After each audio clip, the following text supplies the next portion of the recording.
Oke, untuk Pak Sabto dulu ya Pak ya. Baik. Jadi program yang dijalankan PT Smelting, ini programnya apa saja sih Pak CSR yang bergerak untuk menanggulangi TBC? Ya, sebenarnya program kita itu banyak sekali ya, tidak hanya kepada pemberdayaan masyarakat, namun juga kepada perlindungan lingkungan. Salah satu aspek dalam pemberdayaan masyarakat dan bagaimana kami berkontribusi pada masyarakat sekitar, salah satunya adalah tentang sektor kesehatan. Ada beberapa banyak sebenarnya di sektor kesehatan, contohnya donor darah dan juga pada perlindungan TB. Nah, ini karena kami concern kepada bagaimana mengeliminasi TB khususnya di lingkaran Ring 1 Gresik. Gimana Pak ceritanya awalnya sampai tercetus oke kita akan bikin program CSR yang khusus untuk TBC? Iya, karena itu udah menjadi sebuah komitmen kami ketika masalah TB itu menjadi perhatian serius bagi pemerintah ya, yang sejak dulu tidak pernah hilang dan selalu muncul. Nah, jadi komitmen kami untuk terus berupaya mendorong agar kami bisa berkontribusi pada pasien TB. Ini tahun yang keberapa Pak? Sudah tahun yang kelima dan akan terus berkontribusi untuk eliminasi TB untuk masa yang akan datang. Kemudian untuk Bu Yani, Bu selama ikut berkontribusi kemudian mendampingi kawan-kawan pasien TBC, kira-kira ada cerita apa Bu yang paling menarik, yang paling memorable selama pendampingan? Jadi selama pendampingan Mbak, terutama ya untuk kader-kader, kita memang nggak secara langsung terjun, tapi kita juga terlibat, sebagian juga terlibat langsung. Jadi waktu kita datang ke rumah penderita TB, mereka nggak bisa bergerak ya, kaki maksudnya badannya itu sangat lemah. Jadi mereka tuh nggak bisa melakukan kegiatan sehari-hari dan mereka sangat sedih, terutama ya seperti itu. Nah dari situ kita sangat tersentuh ya Mbak ya. Kita masuk ke gang kecil-kecil untuk menyerahkan bantuan. Itu makanan tambahan. Kita juga membantu makanan tambahan supaya meningkatkan gizi mereka. Otomatis mereka juga akan sembuh ya ketika nutrisi itu diberikan. Nah itu yang pertama. Yang kedua kita juga merenovasi rumah. Rumahnya hancur Mbak. Jadi memang salah satu faktor penyembuh dari TB itu kan ketika kondisi rumah yang ventilasi ya layak dan ventilasinya bagus ya. Nah itu enggak ada ventilasi, rumahnya juga dari papan atau apa gitu ya, memang nggak layak dihuni. Nah kita berkontribusi di situ untuk membantu mereka membuat hunian yang layak. Dengan begitu mereka akan sembuh. Selain kalau untuk pengobatan kita memang tidak membantu karena memang itu sudah ranah pemerintah ya. Tapi ya kita membantu kesembuhan itu dari sisi yang tidak disentuh oleh pemerintah. Seperti itu. Itu di daerah mana? Kita ada 10 area Mbak. Kita memang kerjasama langsung dengan Puskesmas ya. Puskesmas dengan dibantu oleh Human Initiative. Kita ada 10 Puskesmas. Jadi ada di daerah Gresik ada 4 alun-alun, terus Kebomas, sama Nanggending, terus sama satu lagi Nelayan. Nah yang lainnya ada di Duduk Sampean, terus ada di Bunga, ada di Sembayat. Ya, totalnya 10 puskesmas yang kita bantu. Semuanya di wilayah Gresik ya? Gresik. Sementara ini memang kita wilayahnya masih area Gresik.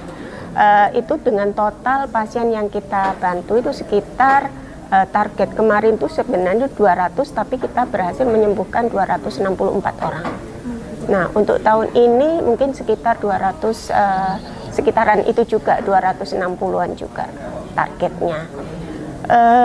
Kesan saya ketika terus ya terjun langsung ke mereka, ya memang TB ini luar biasa efeknya. Bagi kami yang tidak merasakan itu merasa sangat istilahnya tersentuh karena memang kalau mereka nggak mau sembuh itu ada Mbak, karena memang terutama di daerah pelosok ya mereka tuh susah untuk transportasi ke puskesmas, itu mereka nggak punya dana. ya kan, nggak punya dana untuk naik, misalnya naik kendaraan ke sana. Nah itu kita bantu, kita minta ke para kader untuk membantu mereka angkut, mereka naikkan bonceng ya, sepeda motor ke arah ini, karena arah yang mereka ini pelosok-pelosok Mbak itu. Jadi banyak sekali yang sangat menyentuh ya ketika kita terjun langsung ke lapangan. Dan sekarang mereka semuanya sudah dinyatakan sembuh. Alhamdulillah. Jadi dari total 264 itu kemarin memang ada beberapa yang nggak sembuh ya. Ya nggak mungkin ya kita meskipun target kita sembuh 100%, kayaknya sih nggak mungkin ya, karena banyak faktor yang yang menjadi pemicu juga untuk tidak kesembuhan itu. Terus ada juga yang akhirnya MDR. Nah kalau MDR ini kan memang sudah ya penyembuhannya pengobatannya juga sampai 2,5 tahun ya. Itu yang membuat kita kadang sedih ya, kenapa mereka enggak. Memang kadang mereka itu mungkin saking efeknya itu loh Mbak. Iya. Efeknya itu kan luar biasa ya bagi tubuh, makanya mereka kadang sudah capek, give up, sudah menyerah. Capek gitu. Seperti itu. Pasiennya Sekarang yang lebih ini ya, yang lebih memprihatinkan anak-anak. Banyak sekali anak-anak tertular. Iya. keluarga. Kalau keluarga enggak, atau kemungkinan dari tetangga atau apa yang kena, ya kan Pertemanan. pola hidupnya ini kan ya kadang udah sembarangan, anak kecil diajak main, kan kita nggak tahu bahwa anak itu maksudnya tetangganya itu kena. Nah anak ini akhirnya kena imbasnya. Salah satu dampak lainnya oleh BPSML itu kan sampai ke ranah ekonomi ya. Ya betul. Boleh diceritakan? Ya. Saya pernah ngobrol juga sama salah satu penyintas. Iya. Tadi yang videonya. Oh iya. Itu mendapat bantuan juga dari BPSML. Iya betul. Peternakan. Swasta. Iya. Boleh diceritakan Bu, Iya. apa aja programnya? Jadi gini, kalau untuk pemberdayaan ekonomi ini juga berlaku untuk kader, sebagian kader dan juga penyintas ya Mbak ya. Jadi untuk itu kita bantu secara ekonomi modal. Dulu kita memberikan modal kerja ya, modal usaha, terus ada yang semacam pelatihan juga. Terus kita bantu, yang terakhir ini kita bantu ternak ayam ya, ternak ayam petelur. Nah ternak ayam petelur ini sangat unik, jadi maksudnya kita memberikan bantuan ke mereka. Nah hasilnya itu kita beli lagi untuk memenuhi kebutuhan para pasien yang masih sakit ini ya. Terus yang kedua kita juga membuat kelompok koperasi ya. Nah koperasi ini karena kita juga bersinergi dengan program stunting, itu mereka sebagai penyedia. Jadi penyedia makanan tambahan untuk stunting. Terus yang berikutnya juga untuk supply makanan yang bergizi kepada para penderita TB yang saat ini masih kita bantu. Iya. Jadi sifatnya ini lebih ke holistik ya, dari hulu dan hilir kami backup untuk penyembuhan TB, karena itu yang tidak tersentuh kadang-kadang sama pemerintah. Hanya memberikan obat, tetapi bagaimana long life kehidupan mereka untuk mata pencaharian. Nah, kami masuk ke situ. Pak, struggle-nya apa aja dari pengobatan ini? Apakah sebenarnya, apakah masih banyak yang belum mau berobat atau kesadarannya? Apa kendala-kendala apa yang Bapak dan Ibu alami selama menjalankan program ini? Begini dulu. Ya, jadi sebenarnya sih ini ya, speak up. Nah itu satu ya yang menjadi kendala, itu speak up. Orang dengan batuk ya, TBC ya, dengan penderita TBC itu kan nggak mau ngomong kalau dia TB ya kan, takut ya. Selain nggak tahu, yang pertama nggak tahu, meskipun dia tahu dia nggak akan speak up bahwa dia TB, denial ya, denial, takut nanti kalau di TB mereka stigmanya dijauhi ya betul. Terus yang kedua itu mengenai yaitu tadi untuk capek untuk mereka berobat karena efeknya luar biasa. Kalau sudah gitu, makanya kader ini yang harus benar-benar istilahnya memotivasi mereka. Terus kesadaran PHBS Mbak, kesadaran PHBS, otomatis kan mereka sudah tahu nih apa sih kena TB, tapi kadang mereka lupa meludah di mana-mana. Nah itu jadi ada 3 faktor itu yang bisa struggle-nya seperti itu.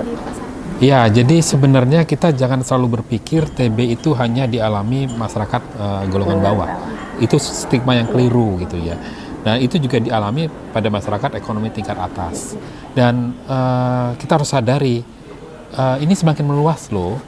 Tadi sudah dipaparkan banyak media gitu ya, banyak sumber-sumber informasi bahwa ini tidak bisa dihilang dengan secepatnya. Makanya perlu peran serta semua pihak. Jadi kami mengapresiasi apa yang dilakukan Suara Surabaya, menggandeng pemerintah dan para stakeholder untuk menjadi pendorong semangat bisa eliminasi TB itu cepat terlaksana, dan harapannya sih kolaborasi para pihak termasuk perusahaan itu juga menjadi sebuah keharusan ya. Sebagai penerima apresiasi Pak untuk ikut menanggulangi TBC, bagaimana kesan Bapak terkait hal ini? Ya, sebenarnya kami tidak terlalu mengharapkan dari apresiasi bahwa ini menjadi role model bagi perusahaan, itu menjadi suatu hal yang bagus. Dan harapannya memang ini bisa menjadi contoh bagi perusahaan lain untuk melakukan hal yang sama. Dan kalau bisa seperti yang Ibu Yani lakukan, bahwa dari hulu dan hilir itu dilakukan. Karena pendekatan ke pasien TB itu sangat unik ya. Bagaimana mereka bisa terbuka, bagaimana mereka mau diajak untuk berobat, itu menjadi hal yang penting. Kemudian harapan kedepannya terkait penanggulangan TBC di Jawa Timur, khususnya di Gresik. Ya, karena Gresik tingkat nomor 2 ya setelah Jawa Barat ya. Harapannya Jawa Timur ini bisa tereliminasi atau bisa penderitanya bisa menjadi berkurang gitu ya. Jadi harapannya ini menjadi role model bagi daerah-daerah lain, dan series kepada penghargaan ini bisa juga diberikan, bisa diperluas kepada perusahaan-perusahaan lain yang berkontribusi pada eliminasi TB. Saya Sabto Hadi dari PT Smelting, mari merdeka dari TB. Saya Rahmayani dari PT Smelting. Ya. Tetap semangat untuk berobat sehingga TB bisa disembuhkan.